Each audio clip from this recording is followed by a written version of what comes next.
नमस्कार, SROP news में आपका स्वागत है। देश में शहरों का विस्तार जारी है। साल 2001 तक भारत की आबादी का महज 28% हिस्सा शहरों में रहता था, लेकिन 2001 से 2011 के दशक में शहरी आबादी में वृद्धि की दर 30% पहुंच गई। अनुमान है कि साल 2030 तक देश की आबादी का 40% हिस्सा शहरों में रहने लगेगा।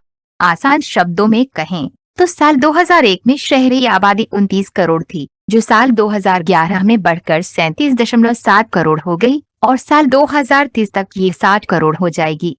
इनमें से कितनी आबादी को साफ पानी व साफ सफाई जैसी बुनियादी सेवाएं मिल पाएंगी, ये कल्पना से परे है। जल संकट ने शहरों को प्रभावित करना शुरू कर दिया है और पानी की उपलब्धता व गुणवत्ता की समस्या बढ़ती जा रही है। ऐसे में सवाल उठता है कि क्या भारत में इतना पानी है कि शहरी और ग्रामीण आबादी की जरूरतें पूरी की जा सके। इस समय भारत के 19.2 करोड़ ग्रामीण घरों में से 6.6 करोड़ घरों तक नल के जरिए पीने के पानी की आपूर्ति की जा रही है, जिसका मतलब है कि देश के 34.6% ग्रामीण घरों तक नल के जरिए जल पहुंच चुका है। ये जानकारी जल शक्ति मंत्री गजेंद्र सिंह शेखावत द्वारा लोकसभा में दिए एक प्रश्न के जवाब में सामने आई है, जो जल जीवन मिशन ग्रामीण के आंकड़ों पर आधारित है। यदि देश के ग्रामीण क्षेत्रों में 100% नल जल के लक्ष्य की बात करें तो आज देश के 2 राज्यों, 52 जिलों, 663 ब्लॉक, 40,086 पंचायतों और 76,196 गांवों तक नल के जरिए पीने का साफ पानी पहुंच चुका है। केंद्रीय जल शक्ति व सामाजिक न्याय व सशक्तिकरण राज्य मंत्री रतन लाल कटारिया ने मार्च 2020 में जानकारी दी कि साल 2001 में देश में प्रति व्यक्ति पानी की उपलब्धता 1816 घन मीटर थी, जो साल 2011 में घटकर 1545 घन मीटर हो गई। साल 2021 में ये घटकर 1486 घन मीटर और साल 2031 में 1367 घन मीटर हो सकती है। स्पष्ट है कि आबादी में इजाफा होने के साथ देश में प्रति व्यक्ति पानी की उपलब्धता घट रही है। नेशनल रिमोट सेंसिंग सेंटर के सहयोग से हाइड्रोलॉजिकल मॉडल और वाटर बैलेंस का इस्तेमाल कर सेंट्रल वाटर कमीशन (CWC) ने 2019 में assessment of water availability of water basin in India using space inputs नाम की रिपोर्ट जारी की थी। इस रिपोर्ट से स्पष्ट पता चलता है कि देश जल संकट के दौर से गुजर रहा है। भूजल का अत्यधिक दोहन एक और बड़ी चिंता है। अभी देश में पंप वाले कुएं 2 करोड़ से अधिक हैं। इनके कारण भूजल में कमी आ रही है।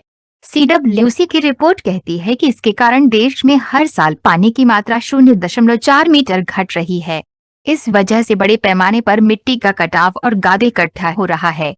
शहरी आबादी की प्यास बुझाने के लिए अब दूर के जल स्रोतों से पानी लाया जा रहा है। दिल्ली शहर के लिए 300 किलोमीटर दूर हिमालय की टिहरी बांध से पानी लाया जाता है।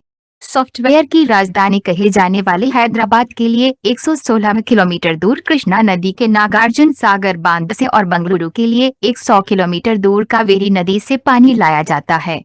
रेगिस्तानी शहर उदयपुर के लिए जयसमंद झील से पानी खींचा जाता है, लेकिन ये झील सूख रही है और आने वाले वक्त में नई आबादी की प्यास बुझाने में नाकाफी साबित होगी। मतलब साफ है कि शहरों में जल संकट गहरा रहा है। सदाबहार जल स्रोतों की कमी और अनिश्चित मानसून ने शहरों में जल संकट को और बढ़ा दिया है। शहरों और किसानों के लिए राज्यों में नदियों के पानी को लेकर लड़ाइयां हो रही हैं। यहाँ तक कि गांव के लोग अपने क्षेत्र के पानी पर पड़ोसी शहरों के अधिकारों को चुनौती दे रहे हैं। शहर से सटा इलाका जो चारों तरफ से गांवों से घिरा हुआ है, वहाँ पानी की अत्यधिक निकासी के कारण फसलों का उत्पादन घट रहा है। बहुत सारे किसान पानी बेच रहे हैं, जिससे भूजल स्तर में गिरावट आ रही है। गांव के पानी को शहर की तरफ मोड़ने से ग्रामीण इलाकों में रौश पनप रहा है। चेन्नई शहर के पानी की जरूरत के लिए जब वीरानाम झील में गहरी बोरिंग की गई थी, तो भी किसानों ने इसके खिलाफ प्रदर्शन किया था। गुस्साए किसानों ने पंपिंग सेट और पानी की सप्लाई के लिए लगाए पाइपों को क्षतिग्रस्त कर दिया था। किसानों की नाराजगी के कारण ये योजना वापस ले ली गई। साल 2009 की गर्मी में मध्य प्रदेश के कुछ शहरों में जल संकट इतना बढ़ गया था कि पानी की सप्लाई करने के लिए राशन दुकानों से कूपन बांटना पड़ा था। मध्य प्रदेश के सीहोर शहर में जब यह समस्या आई थी, तो शहर में पानी की सप्लाई करने के लिए प्रशासन ने 10 किलोमीटर के दायरे में आने वाले सभी ट्यूबवेल्स को अपने अधिकार में ले लिया था। देवास में तो 122 किलोमीटर लंबी वाटर सप्लाई पाइपलाइन को किसानों से बचाने के लिए कर्फ्यू लगाना पड़ा। स्पष्ट है कि पानी की जरूरतों और उनकी प्रकृति में बदलाव आ रहा है। कृषि क्षेत्रों की जरूरतों को पूरा करने की बजाय इस वक्त विस्तार पाते शहर और औद्योगिक क्षेत्रों की पानी की जरूरतों पर ध्यान केंद्रित है। ऐसा लग रहा है कि जल अर्थव्यवस्था को एक रैक पर बांध दिया गया है और उसे खींचा जा रहा है। ये भी बड़ी समस्या है कि असंगठित जल अर्थव्यवस्था, जो कृषि पर निर्भर आबादी की जरूरतों को पूरा करती है, अब भी अस्तित्व में है।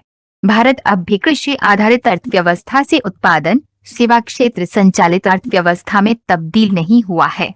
मौजूदा संकट ग्रामीण भारत के लोगों को भोजन और आजीविका की सुरक्षा के लिए पानी उपलब्ध कराना है। साथ ही शहरी औद्योगिक भारत की जरूरतों को भी पूरा करना है। ऐसे में सवाल है कि क्या पानी के इस्तेमाल के लिए अलग आदर्श प्रतिमान हो सकता है? ऐसा लगता है कि कल के शहरों को भविष्य में अपना अस्तित्व बचाए रखने के लिए हमें अपने अनपढ़ गंवार जाहिल कहे जाने वाले प्राचीन तौर तरीके अपनाने वाले गांवों की तरह जल संरक्षण के पुराने तौर तरीकों को सीखने की जरूरत है। बाकी खबरों के लिए जुड़े रहिए SRO के साथ। धन्यवाद।